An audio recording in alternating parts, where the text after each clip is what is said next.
Hi guys, welcome to Tech Team channel. Hope you're doing well. Today I'm going to show you how to unblock a person in Facebook. So let's go to Facebook first. Click on three dash icon which is top right corner with your profile picture. Then scroll down and you will find settings and privacy. Click on this. Now go to settings.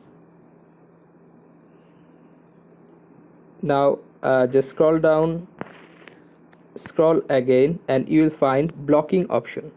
Just click on this blocking. Then you can see here the friends or the contact what you have blocked. So if you want to unblock a person, click unblock and click on unblock again.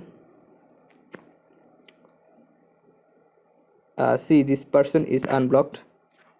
So guys, this is how you can unblock a person in Facebook. Guys, if you find this video helpful, then give a thumbs up and don't forget to subscribe the channel. Thank you so much for watching the video.